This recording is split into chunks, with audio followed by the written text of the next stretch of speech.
Hey everyone, I'm Athena. I might be a bit older than most of the people here, but I've got a story you might find interesting. It's about how I got back at my ex-husband, Kingston, and his mom, Mary, nearly 8 years after we split up. Yeah, I'm single now.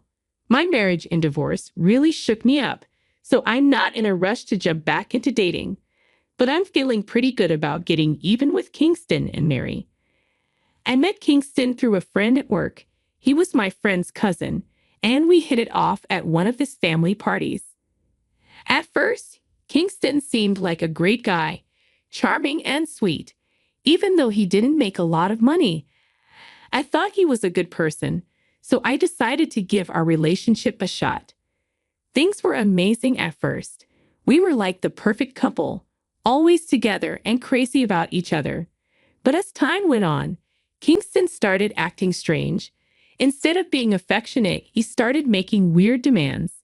He said, "Why do you live so cheaply? Athena, you make plenty of money, but you never spend it on us or yourself. I'm surprised your friends even want to hang out with you. You don't meet their standards." I replied, "I've told you before, Kingston, just because I earn more money doesn't mean I should blow it all on fancy things. I have plans for the future, and I like saving up for them.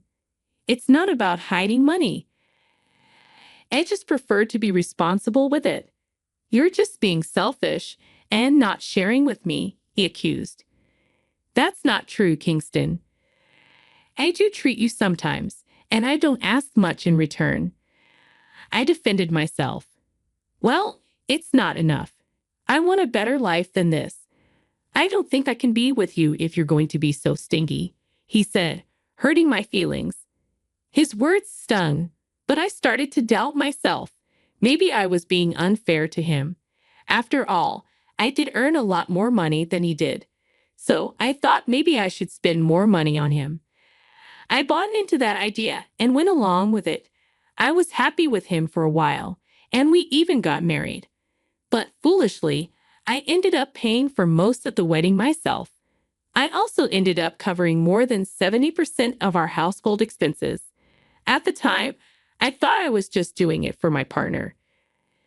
I never imagined I'd be taken advantage of like this. A few months after we got married, Kingston's mom moved in with us out of the blue. She just showed up with her suitcases and declared, "So, Athena, you must be surprised to see me here. Well, I'm going to live here from now on." I was shocked. "Wait a minute, Mary. Who said this was okay? You can't just barge into our house and make decisions like this." But Kingston brushed it off, saying, "Calm down, Athena. I invited Mom over. She'll be staying with us now. Why are you being so dramatic? It's just my mom. She can't work forever." But we never talked about this. "Kingston, why would you decide something like this without discussing it with me?" He replied, "Look, you earn enough money to take care of the three of us." So, without even considering consulting me, Kingston insisted that his mom living with us was my responsibility since I was the one with the money. He basically said he didn't need my permission to bring her into our house. I was really mad at both Kingston and Mary for disrespecting me like that. But I felt stuck. Our house was rented in both our names, even though I was the only one paying the bills. Kingston hardly ever had any money to contribute. In the 5 years we were together, he never once bought me a gift. Now, I'm not saying I need fancy presents, but his lack of effort in our relationship really bothered me, especially after we got married. And on top of all that, I was stuck footing the bill for his mom, who didn't even help out around the house. One day, I couldn't take it anymore. I vented to a coworker about Mary and Kingston, and I noticed his expression change. It was clear he was hiding something. When I pushed him for more details, he dropped a bombshell. Kingston had a gambling addiction and had even lost his previous job for stealing money to fuel this habit. I felt like my whole world was crashing down. At first, I didn't want to believe it, but then he sent me screenshots of their conversation. including pictures of Kingston gambling with other girls around him. It made me feel sick to my stomach. I went straight home and confronted Kingston. I said, "I know all about your gambling, Kingston. I also know you got fired from your last job for stealing. What's wrong with you?" He scoffed. "Oh, please, Athena. Not everyone wants to be a middle-class worker like you. I'm going to make millions from gambling. I'm getting pretty good at it. Soon we'll be rich." I couldn't believe what I was hearing. "You're out of your mind, Kingston. How are you even getting money to gamble with?" He replied, "Oh, your savings account had some cash in it. Came in handy for my games." I was stunned when he admitted to stealing from my savings. One betrayal wasn't enough. There was another one coming. I had no clue Kingston was secretly dipping into my hard-earned savings. It devastated me. Started yelling at him for touching my money. I had worked tirelessly for years to save it, and now it was all gone because of Kingston's gambling. As we argued, Mary came over to see what was happening. Not surprisingly, she took Kingston's side. She said, "My son is smart. He'll make it big through gambling. You're fighting with him for no reason. Your money is his money, and he can spend it as he pleases." I was livid. No, absolutely not. That money was earned through hard work and sacrifice. It contributed almost everything to the household. I didn't even know Kingston lost his job. He stole my money to gamble and pretended like he still had a job. "Don't talk about my son like that. He's doing you a favor. You're not capable of being successful on your own. Only Kingston can make something out of his life." "You're useless," she retorted. "You've got some nerve calling me useless when all you've done is use my money. Neither you nor your son have helped me this past year. I've shouldered the family on my own, and this is what I get in return. I'm done with both of you. Kingston is just a failure who will never amount to anything in life.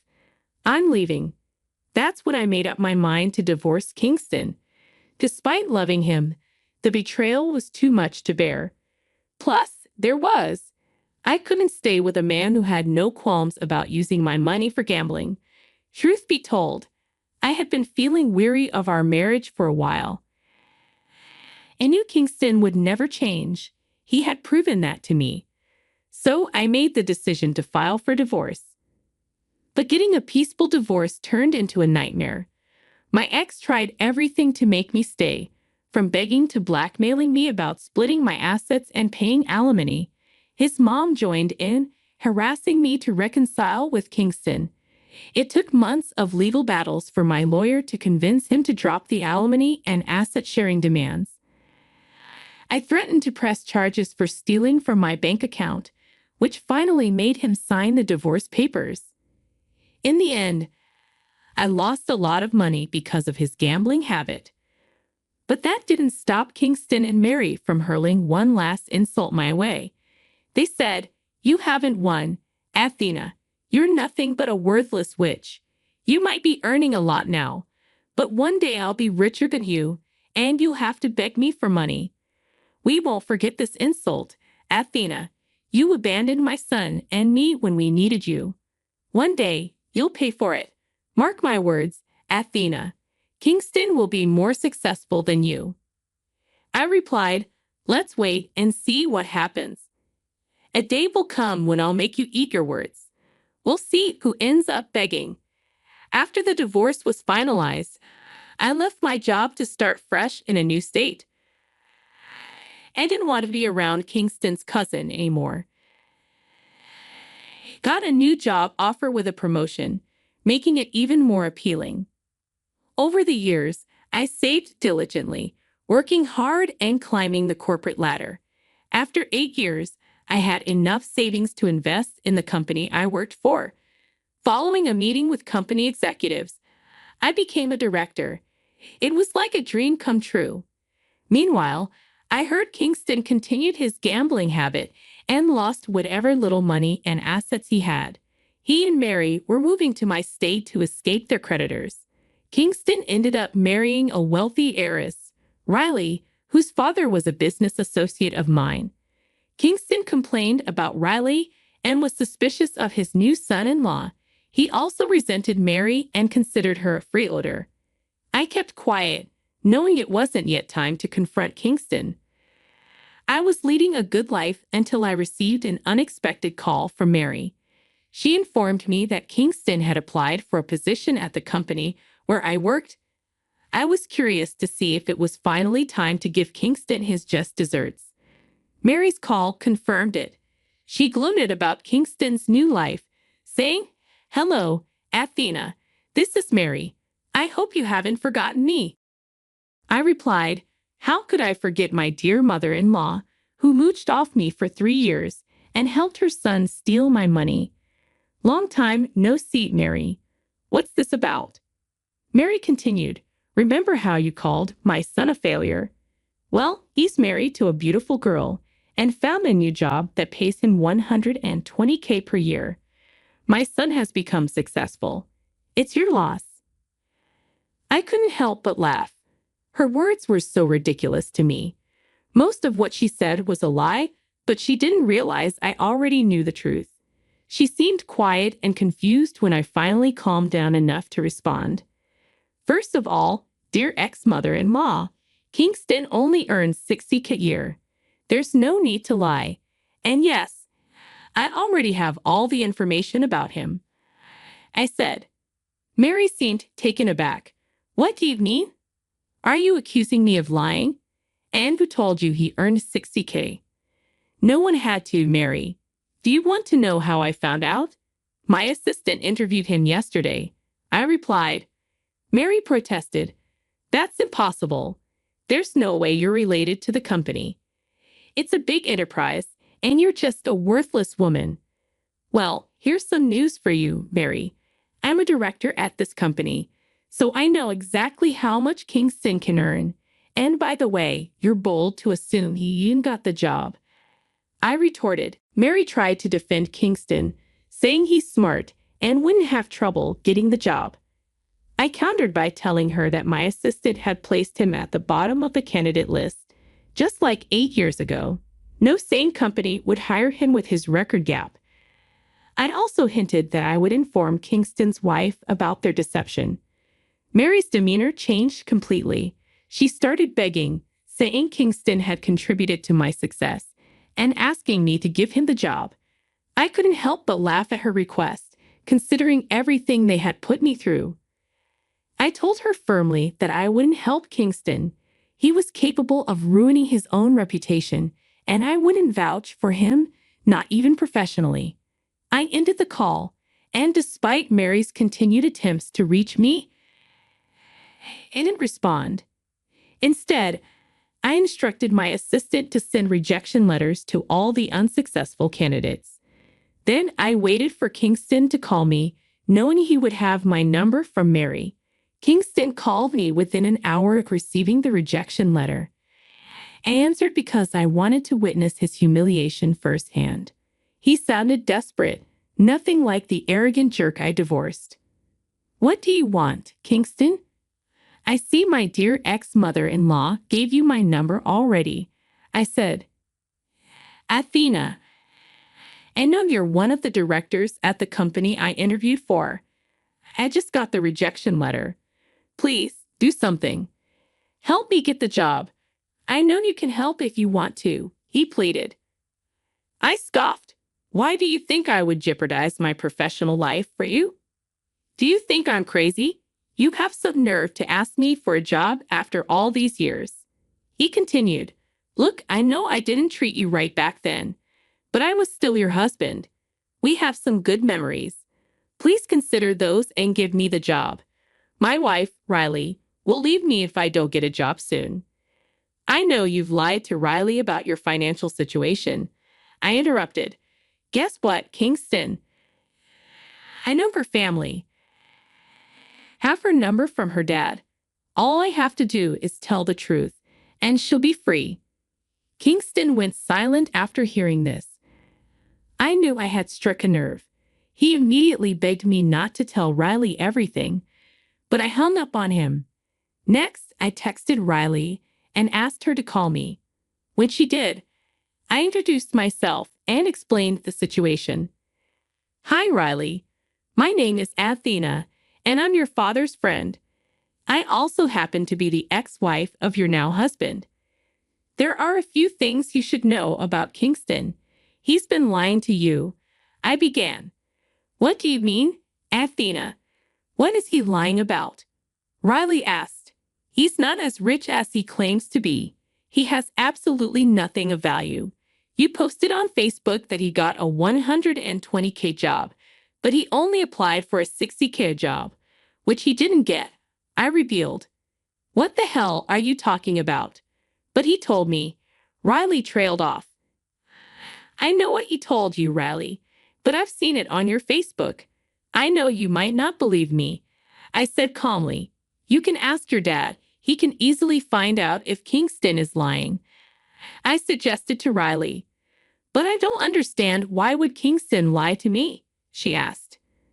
Because he wanted to take over your inheritance and properties. He always wanted a luxurious life for himself, and he's a gambler, I explained. Unfortunately, we divorced because I refused to fund his lifestyle and support his gambling habits. His mother supports him. Anyway, I don't know what he told you, but that's the truth. You can ask around if you're doubtful about me. I don't want you to be stuck with a liar and a loser. Thank you for telling me, Athena. I'll dig for more information and find out, Riley assured me. Also, don't worry. I made him sign a prenup and only agreed to remove it once he gets a job. Looks like that won't be happening after all. With that, I finished my part of the revenge. The aftermath was glorious.